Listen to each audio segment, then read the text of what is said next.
오늘 저에게 주신 하나님의 말씀은 사사기 5장 1절로 18절 말씀입니다. 사사기 5장 1절로 18절 말씀입니다. 저가 한 절씩 나누어 읽겠습니다.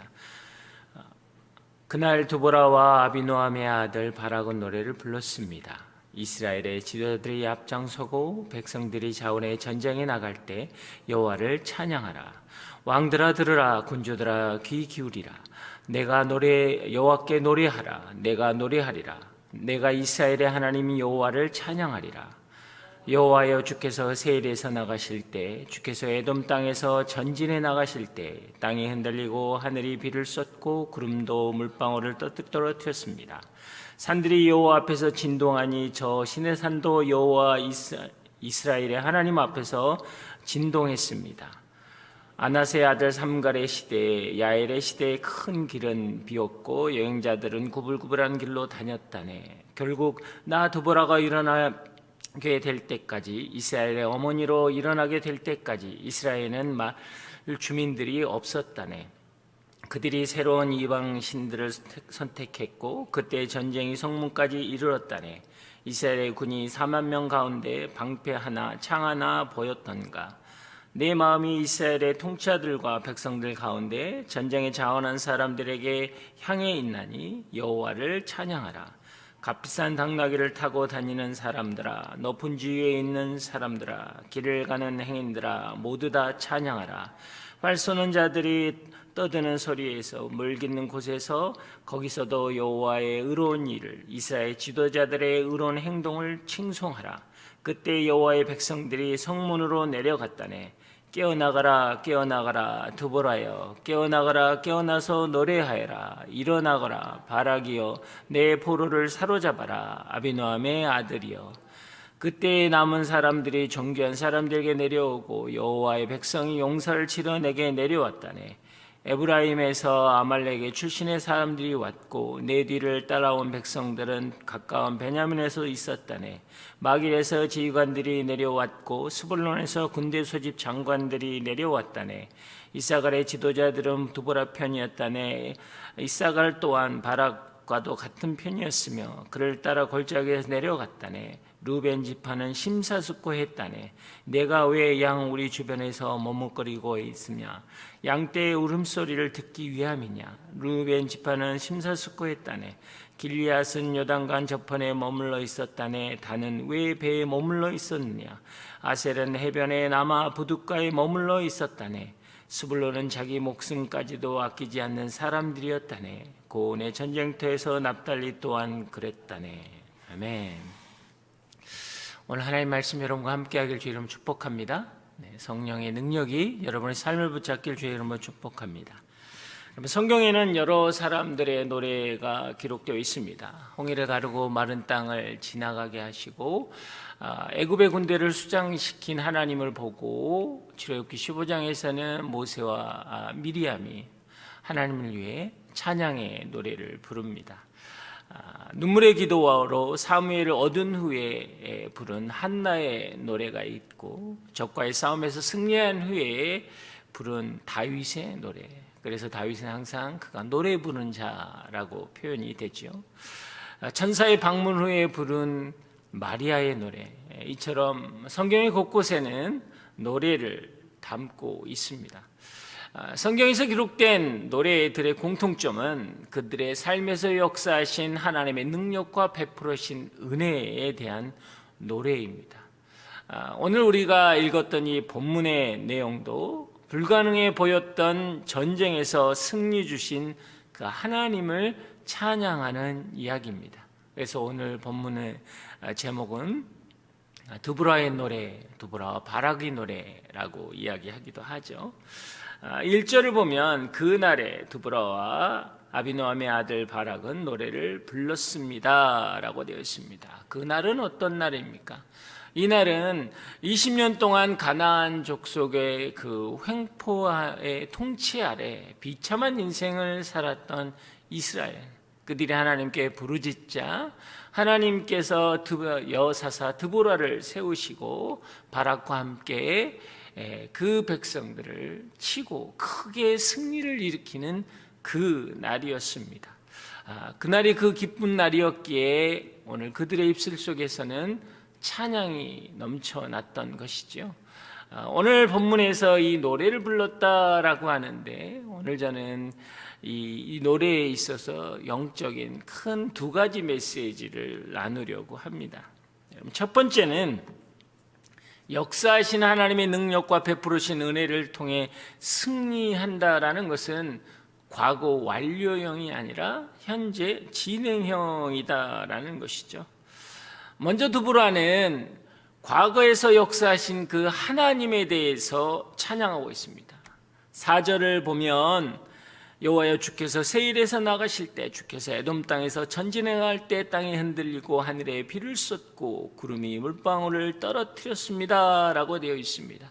여기서 세일과 에돔은 여러분 시내산을 떠나 이제 이스라엘 백성들이 광야의 길 여정 가운데 만났던 장소들입니다.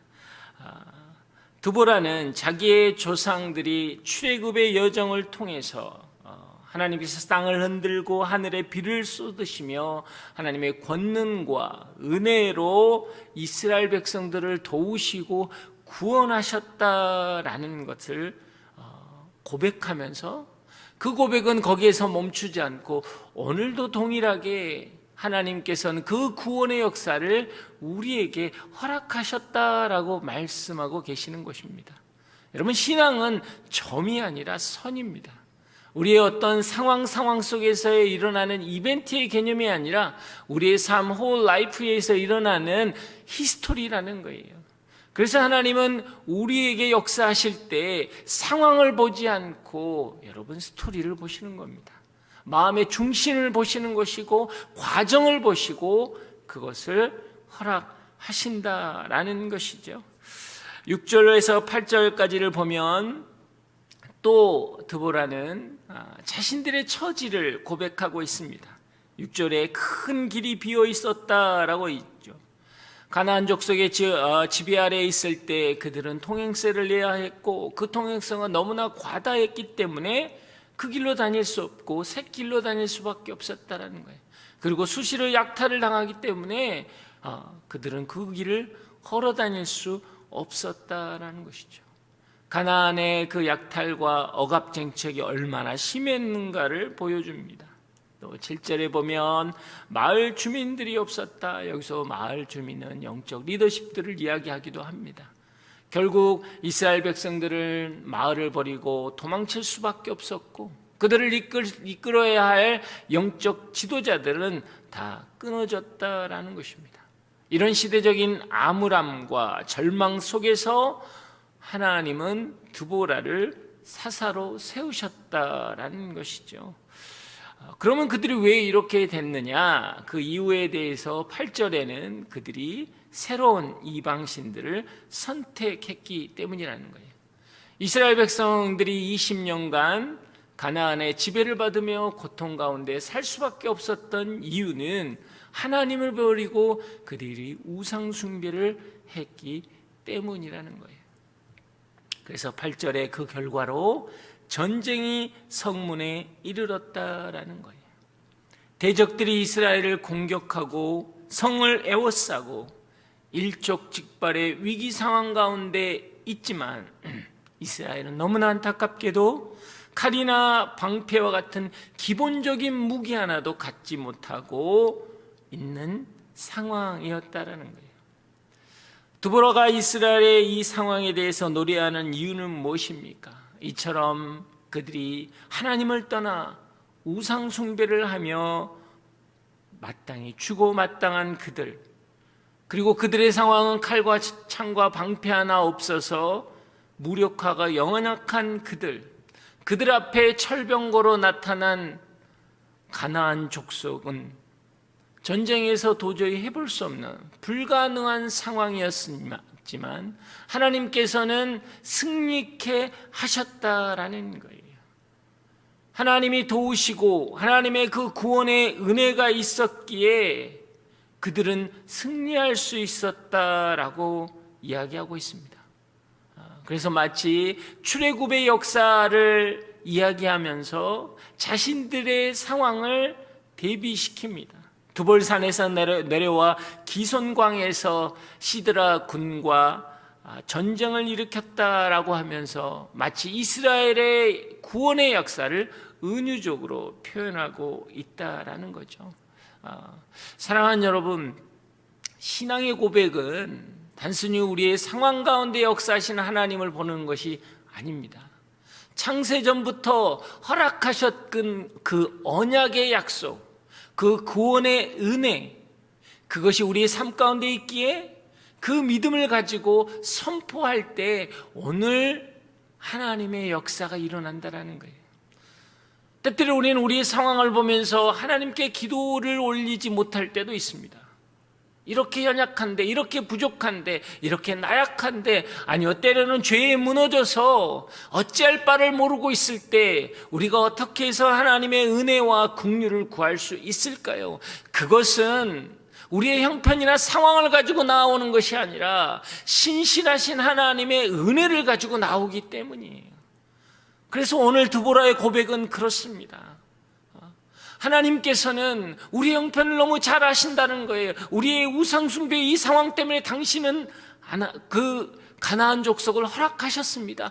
그렇지만 출애굽에서 역사하셨던 그 하나님이 동일하게 오늘도 저희 가운데 역사하실 것입니다 라는 선포가 있었기에 여러분 오늘 찬양이 있을 수 있었다라는 것입니다. 그래서 2절과 9절에 보면 비록 전쟁에서 지도자들이 앞장서고 백성들이 자원해서 나갔지만 너희들은 여호와를 찬양해야 할 것이다 라고 이야기하는 거예요. 왜냐하면 지도자와 백성들이 전쟁에 나아갔기 때문에 승리한 것 같지만 그것은 하나님의 주권이 있었기에, 하나님의 은혜가 있었기에 그들은 승리할 수 있었다라는 것입니다.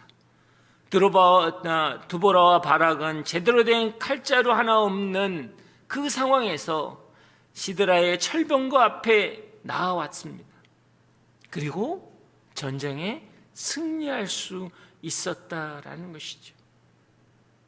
그래서 드보라의 찬양은 자신들의 죄악과 연약함을 깨닫고 난 다음에 하나님의 전능하신 은혜를 경험하면서 자연스럽게 입술에서 찬양이 선포되고 고백되어졌다라는 것입니다. 하나님이 자신들에게 하신 일을 알게 되면서 여호와를 찬양할 수 있었다라는 것이죠. 하나님은 그들의 헌신의 중심에 서 계셨고 당신의 일을 일으키셨다라는 것입니다. 여러분, 우리의 입술의 찬양은 우리의 상황이 아니라 여호와 하나님이 되어야 합니다. 출애굽기 15장에서의 모세와 미리암의 찬양도 여호와 하나님께서 그들에게 은혜를 베푸신 것을 바라보고 선포되고 고백되었던 노래라는 것입니다. 여호와를 찬양하라. 우리는 왜 여호와를 찬양해야 합니까? 여러분, 찬양은 예배이기 때문입니다. 예배는 대상을 분명히 해야 합니다. 우리의 대상이 누구인지를 깨닫고 그분께 온전히 영광을 돌리는 것입니다. 그래서 찬양은 겸손입니다. 찬양의 대상이 분명해지고 그분에게 합당한 가사를 올리는 게 여러분 찬양이라는 거예요. 그래서 우리의 신앙은 찬양의 대상을 놓치지 않고 정당한 가사를 놓치지 않아야 하는 겁니다.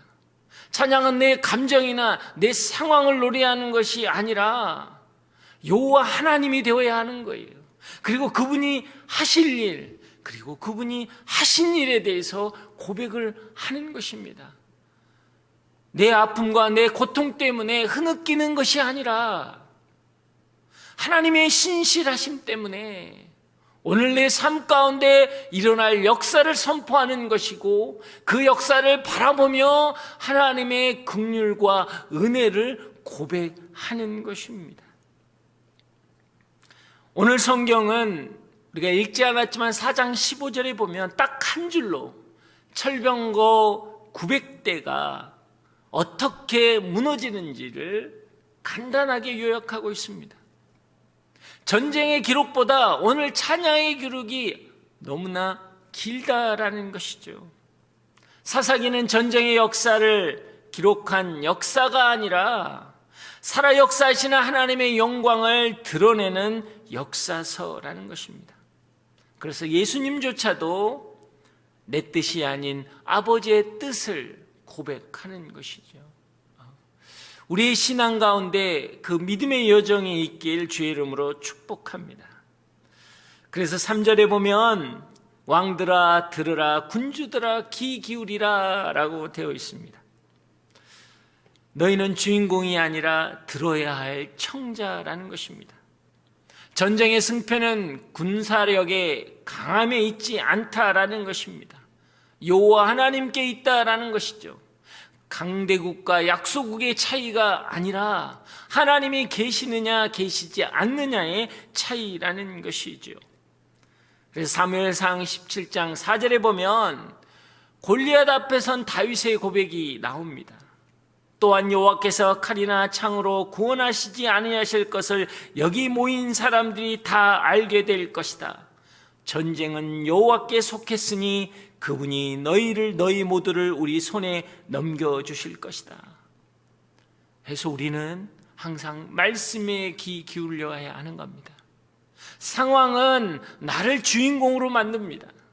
너는 안 된다, 너는 실패자다, 너는 끝났다, 너는 할 수 없다 라고 하지만 그 상황 속에서 우리는 청자가 되어야 하는 거예요. 듣는 자가 되어야 하는 것입니다. 여호와 하나님께서 우리에게 뭐라고 말씀하고 계시는지. 그래서 오늘 성경은 왕들아, 지도자들아, 들으라, 귀를 기울이라 라고 선포하고 있는 거예요. 너희 상황을 보지 말고 여호와 하나님께서 너에게 무엇을 이야기하고 있는가라는 것을 들으라라는 것입니다. 그래서 오늘 찬양은 출애굽의 승리가 현재의 승리로 나타나고 있는 것입니다. 하나님의 하신 일을 말하지 않고 찬양하지 않는 것은 여러분 교만인 거예요. 내가 잘된 것처럼 그냥 어물쩍 넘어가는 것, 여러분 이건 죄고 교만인 것입니다. 내가 힘들고 어려울 때 내 상황에 매여서 하나님을 보지 못하는 것, 이것은 우리의 부족함이고 연약함이라는 것입니다. 두보라는 하나님을 찬양하는 일에 온 백성을 초대합니다. 그래서 10절에 보면 부유한 자나 높은 자나 평민이나 어떤 신분이나 계층의 사람들을 뛰어넘어서 모든 사람들에게 임하신 하나님의 구원과 은혜를 선포하라 라고 이야기합니다.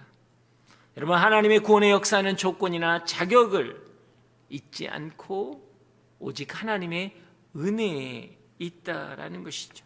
그래서 11절로 넘어가면 하나님의 구원의 은혜는 폭행과 약탈을 당했던 우물가의 여인에게조차도 느낄 수 있는 것이었고, 두려워 마을을 떠나버렸던 사람들에게까지도 하나님의 복음의 역사가 흘러간다라는 거예요. 이스라엘의 모든 곳 가운데 하나님의 은혜와 평강, 여호와의 공의가 나타난다라는 거예요.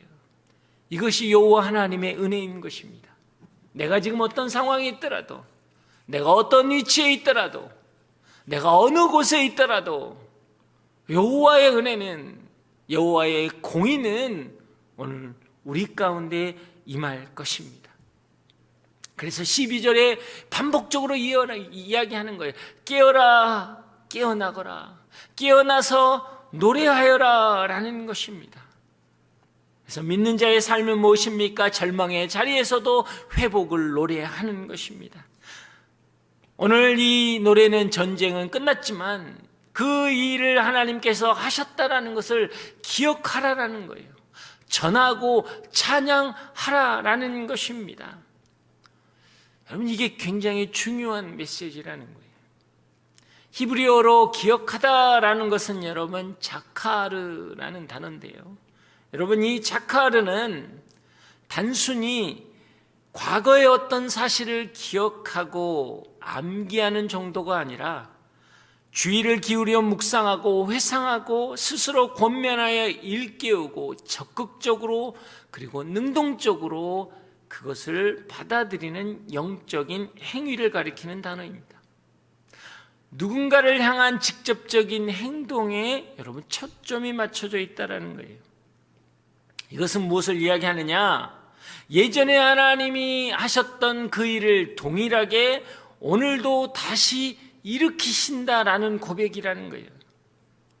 기억한다라는 것은 과거를 회상하는 게 아니라 현재의 행동을 불러 일으키는 것입니다. 성경에서 하나님이 기억하신다라는 표현, 그 표현은 단순히 내가 너를 기억해 라는 것으로 끝나는 게 여러분 아니라는 거예요. 다시 한번 행하신다라는 거예요. 다시 한번 행하게 하소서라는 우리의 고백이라는 것입니다. 여러분 성경에 보면요, 삼손이 이렇게 고백합니다. 그가 비록 여자의 유혹에 빠져서 하지 말아야 할 이야기를 하게 됩니다. 그래서 머리카락이 잘리고 눈이 뽑힙니다.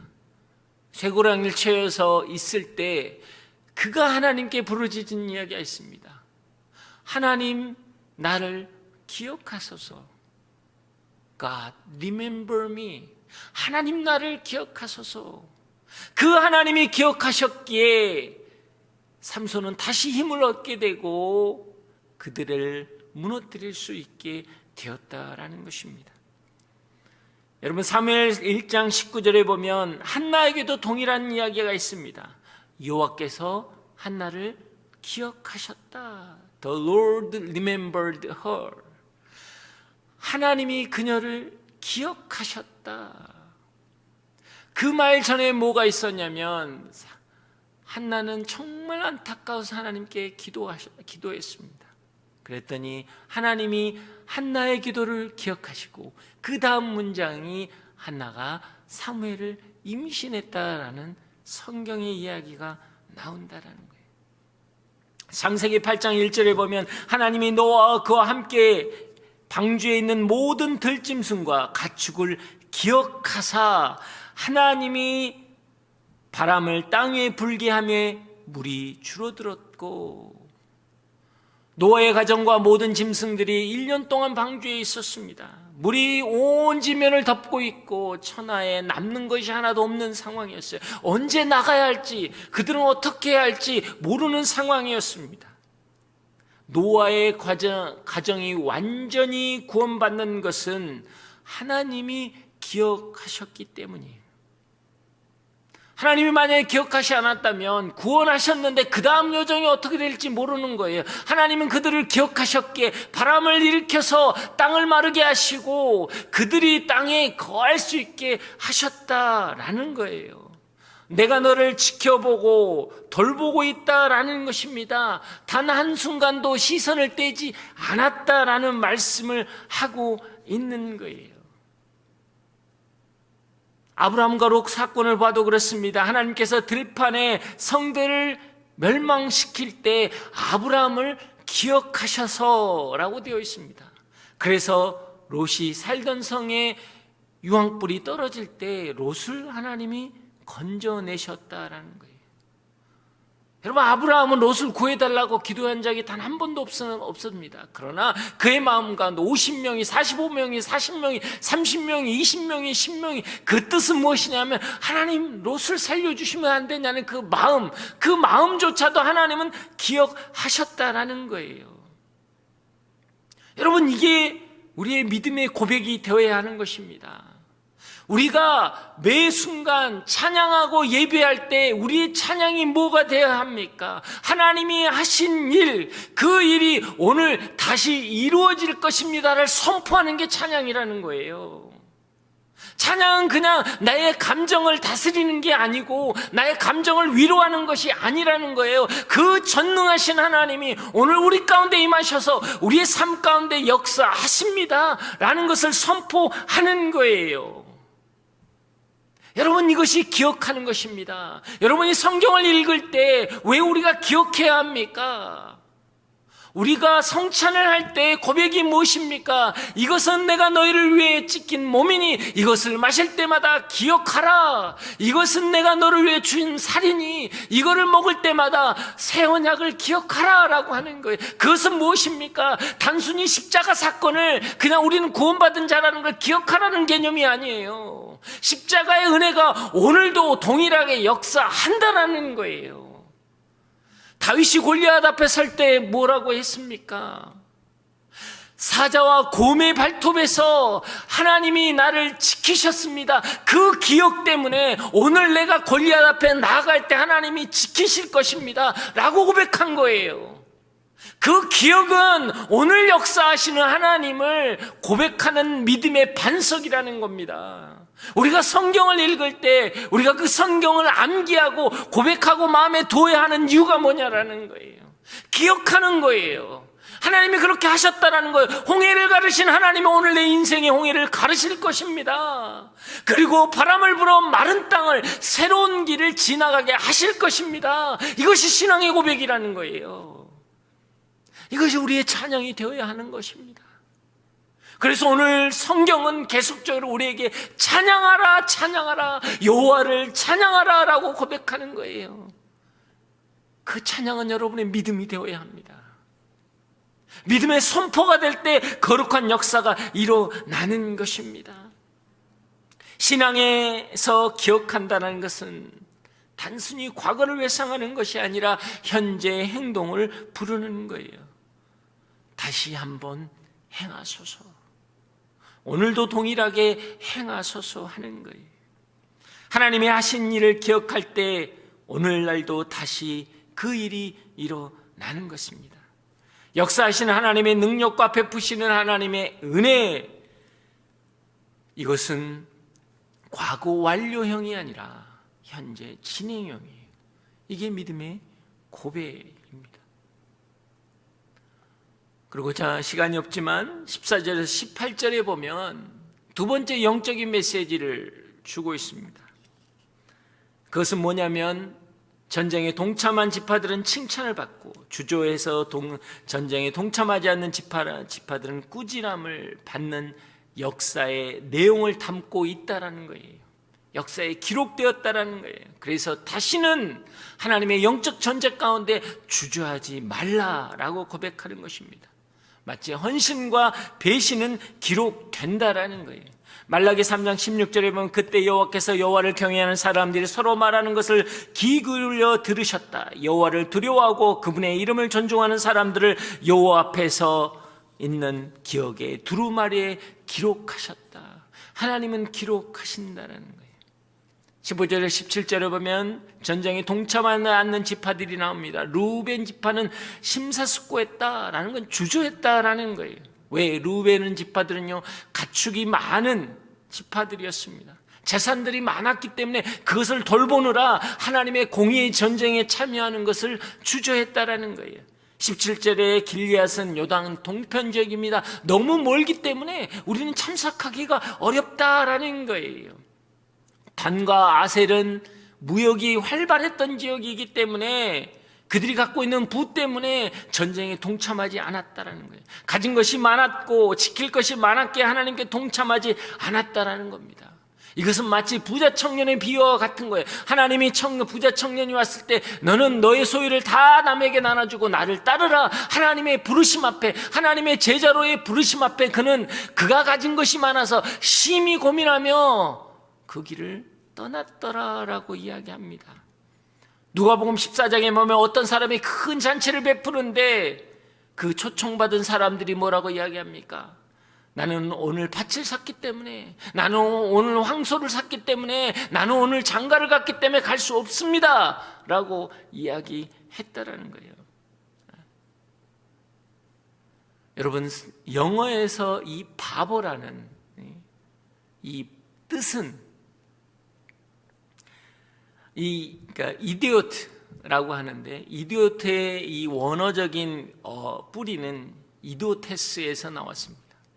이 이디오테스의 이 뜻은 뭐냐면 사사로운 개인의 문제만 관심을 가지고 공적인 문제는 무관심하다라는 거예요. 여러분, 바보는 머리가 나쁜 게 아니고요, 자기의 이익에 빠져서 공적인 일에 동참하지 않는 것입니다. 여러분, 신앙에서 믿음을 가지고 산다라는 것은 무엇입니까? 내 개인의 복, 내 개인의 문제, 내 개인 가정의 평안함만을 구하는 게 아니라는 거예요. 그래서 우리가 나라와 민족을 위해서 기도하고, 우리가 중보의 자리에 나가고, 정말 우리가 간절하게 고백하는 이유가 여기에 있다라는 겁니다. 우리의 자리에 머물러서 하나님의 뜻을 분별함을 놓치지 마십시오. 하나님이 이 땅을 향한 하나님의 메시지를 우리가 잡을 때 우리 인생 가운데 회복이 있는 것입니다. 그 은혜가 여러분을 살리길 주의 이름으로 축복합니다. 오늘 이 시간 기도하며 나가기를 원합니다. 하나님께서 우리에게 말씀을 주신 것은 기억하라 하신 것입니다. 하나님께서 오늘 이 시간 우리의 삶 가운데 역사하시는 이유는 찬양하라라는 이유입니다. 우리의 찬양은 우리의 심령을 위로하는 것이 아니라 우리의 믿음의 선포가 되어야 합니다. 오늘 우리의 입술에서 찬양이 떠나지 않아야 할 이유는 무엇입니까? 저 홍해를 가르시고 그 죄된 이스라엘 백성이 승리할 수 있었던 것은 여호와의 은혜와 여호와의 능력에 있기 때문입니다. 오늘 이 시간 내가 내 가정을 위해 기도하고 내 인생을 위해 기도하고 내 자녀를 위해 기도할 수 있는 것은 나의 연약한 입술의 고백이지만 오늘 여호와 하나님께서 하신다라는, 회복하신다라는, 동일하게 역사하신다는 믿음의 고백이 있을 때 우리는 회복될 것입니다. 그 믿음의 찬양을 선포할 때 우리의 작은 자녀들은 회복될 것입니다. 우리의 가정들은 일어날 것입니다. 주여 역사하여 주시옵소서. 다 함께 주여 외치고 기도합니다. 주여! 사랑의 하나님 아버지, 오늘 이 시간 믿음으로 고백하기를 원합니다. 우리가 여호와 하나님을 찬양하는 것은 그 찬양의 입술의 고백 가운데 하나님의 능력이 있기 때문입니다. 과거에 하셨던 그 하나님께서 오늘도 하실 것입니다. 주님 역사하여 주시옵소서. 예수께서 안진뱅이를 일으키시고 장님이 눈을 뜨고 하나님 문둥병자가 회복이 되며 죽은 자가 살아나는 것을 우리에게 보이셨고 행하셨습니다. 그 역사가 오늘 동일하게 우리 삶 가운데 일어날 것입니다. 이 암흑시대에 보지 못하는 인생들이 보게 될 것입니다. 좌절하고 낙담하여 걷지 못했던 인생들이 걸어갈 것입니다. 어둠 가운데 죄악 가운데 있었던 인생들이 일어날 것입니다. 그 죽음의 어둠에서 다시 살아날 것입니다. 우리의 믿음의 선포가 오늘 이 시간 우리 삶 가운데 하나님의 역사로 일어나게 하여 주시옵소서. 주여 은혜 내려 주시옵소서. 성령께서 오늘 이 시간 우리를 붙들어 주시고 그 하나님의 놀라운 역사로 우리를 만져 주시옵소서. 주님 은혜 내려 주시옵소서. 주님 역사여 주시옵소서. 사랑의 하나님 아버지, 우리가 바보같이 신앙생활 하지 않길 원합니다. 우리의 개인의 문제에 매어서 하나님이 하실 일을 놓쳐버리지 않기를 원합니다. 하나님이 이루실 일을 보지 못하고 내 지금 상황에 머물러 있고 안주하고 있고 애통해하고 있습니다. 주님이 오늘 우리에게 찾아와서 말씀하십니다. 너희는 어찌하여 낭망하느냐? 너희는 어찌하여 애통해하느냐? 여호와 하나님의 구원을 바라보라 말씀하십니다. 이 암울한 이 세대에, 고통스러운 이 상황 시대에 우리가 고백해야 할 것이 무엇입니까? 여호와 하나님의 공의가 일어날 것입니다. 여호와 하나님의 은혜가 일어날 것입니다. 믿음으로 선포할 때 이 땅이 회복되는 놀라운 역사가 일어나게 하여 주시옵소서. 이 민족이 회복되게 하여 주시고 교회들이 다시 한번 온전해지게 하여 주시옵소서. 주의 이름을 부르고 가지고 나아갈 때마다 회복의 역사가 일어나게 하여 주시옵소서. 다 한번 주여 삼창으로 고백합니다. 주여, 주여, 주여. 사랑의 하나님 아버지, 그렇습니다.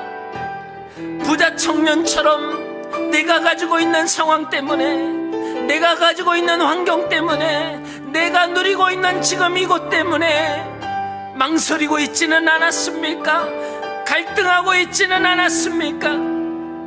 잔치에 초대된 사람처럼 내 일이 바빠서, 내가 하고 있는 일에 매여 있어서 내 상황만 가지고도 벅차기 때문에 기도하지 못했습니다. 연약함에 신음했습니다. 오늘 이 시간 주님의 부르심 앞에 다시 한번 나아가길 원합니다. 내 인생은 내 가정을 향해, 내 교회를 향해, 이 나라와 이 민족을 향해 중보자로 세우신 자임을 고백하게 하여 주시옵소서. 내 입술의 기도가 나에게서 머물러 있지 않고 이제는 하나님 편에서, 십자가의 편에서 하나님 선포되고 고백되게 하여 주시옵소서. 하나님의 말씀의 능력이 흘러가는 곳마다 하나님 마른 땅이 일어날 것입니다. 하나님의 놀라운 역사가 일어날 것입니다. 사막에서 강을 낼 것이고 광야에서 길을 낼 것입니다. 주여 은혜 내려 주시옵소서. 믿음의 선포를 하나님 우리가 갖기를 원합니다. 누리기를 원합니다. 이루기를 원합니다. 믿음의 모든 사람들이 일어나 고백할 때 하나님의 거룩한 역사가 일어나게 하여 주시옵소서. 주님 붙들어 주시옵소서. 주여 역사하여 주시옵소서.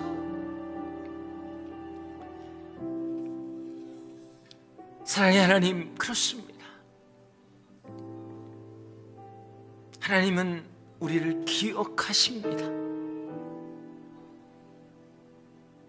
기억하신다라는 것은 단순히 내 아픔이나 내 고통에 머물러 있는 것이 아니라 하나님이 이루신다라는 것입니다. 한나의 눈물의 고백 속에서 하나님은 기억하시고 사무엘을 주셨던 것처럼 오늘 우리의 삶 가운데 그 눈물을 기억하셔서 회복의 역사를 주실 것입니다. 그 믿음을 가지고 나아가게 하여 주시옵소서. 연약한 내 입술의 고백이지만 이 나라와 이 민족을 위해서 기도합니다. 정치, 경제, 사회는 무너져 있고 도덕은 땅에 떨어졌습니다. 이 안타까운 민족을 하나님 붙들어 주시옵소서. 교회는 예배를 닫고 성도들은 낭망해하고 있습니다. 하나님, 이 땅의 교회가 다시 한번 여호와를 찬양하게 하여 주시옵소서. 여호와의 하신 일을 기억하고 그것을 통해서 다시 한번 일어설 수 있는 우리 인생 되게 하여 주시고 교회 되게 하시고 이 나라와 이 민족 되게 하여 주시옵소서. 주님 붙들어 주시옵소서.